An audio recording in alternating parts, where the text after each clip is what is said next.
This is the generic business system that drives performance. So we start with the thing we want to grow, which is operating profit and cash flow. Operating profit comes from revenue minus total costs.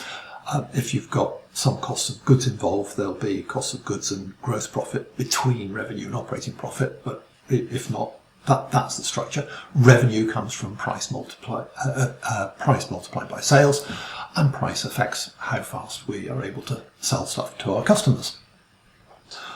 What drives those sales? Well, customers drive the sales, and those customers are won over time. Again, I'm simplifying and leaving out the customer's lost bit here.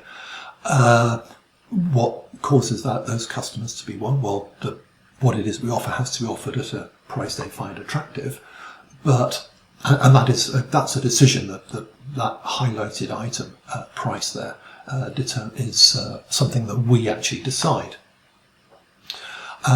We will only do that if we have products and services that the customers want to buy, and we develop those products and services over time, and we do marketing and selling effort to persuade people or businesses to become customers. In order for this all to work, we've got to have enough of the staff required to do the selling, to do the developing of the product, to actually produce the output that customers are wanting to buy from us. And we've got to have enough physical capacity or IT capacity to serve that demand from those customers. And we make choices about hiring staff and expanding that capacity. Those efforts to develop products and to hire and train staff add to those total costs. And those total costs are the other half of what we need to explain the changes in the operating profit of the business. That operating profit, adjusted for non-cash items, accounts for the cash flow that we generate, and that adds to our cash reserves. And we then have decisions to make about how much of that cash to reinvest to expand our physical capacity or IT capacity, if there is a capital investment requirement there. And we then have to pay tax and interest, which leaves some cash to investors. And that is the free cash flow that is available to distribute to investors, and it's growth in that free cash flow, which is the thing that investors want from us. So there you are. There is a generic business system that drives performance. Now, we have to modify that for certain cases where other things are different. I've already talked about cases where there would be a cost of goods and a gross profit there. Sometimes we have to sell through customers, sell through our immediate customers to end consumers. So there would be intermediaries in the structure. But essentially, this is pretty generic. But we don't have to do the whole thing. We can use the whole thing if we need to, if we're looking at developing the whole business or a strategy for the whole business, but we can take parts of it. We could take key sections of that structure and drill into more detail. There is substantially more detail, for example, in many organisations inside the staff development section of the model.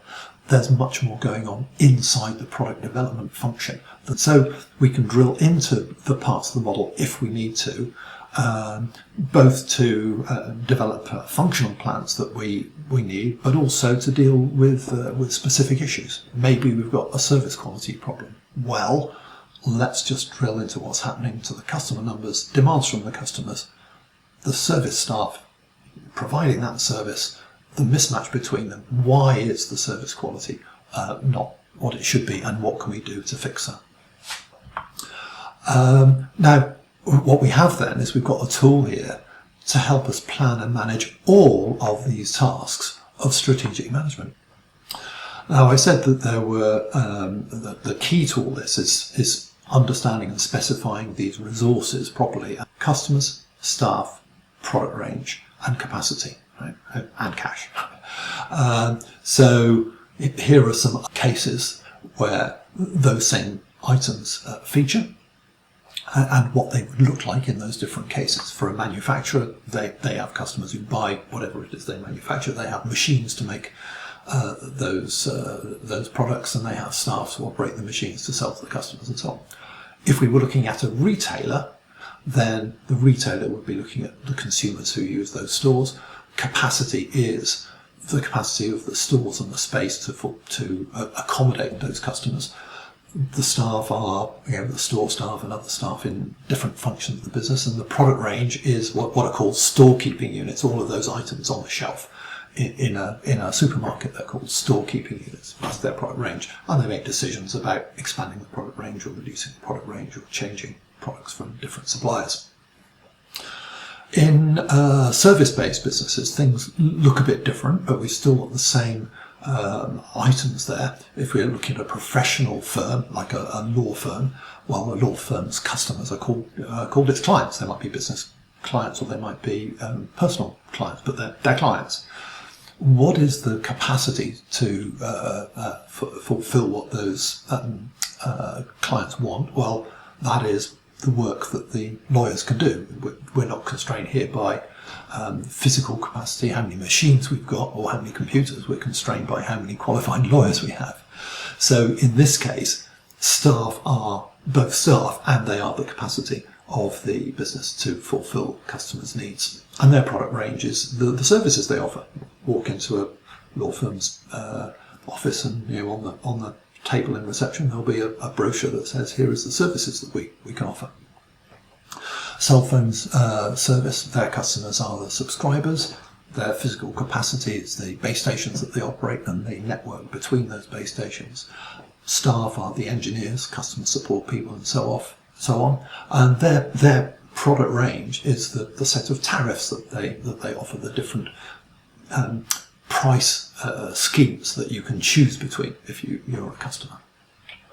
As I say, in other cases there may be one or two additional sector-specific resources. There might be dealers or other intermediaries in your model.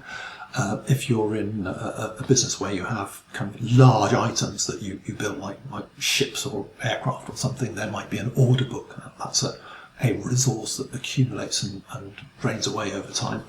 That law firm, by the way, if it's a corporate law firm, they will have a stock of projects that are actually in progress. And the project has a start and an end, but in the middle it is a stock of something that is being worked on. If you're in the agricultural sector, then land is your resource. So as I say, near universal resources for most business cases.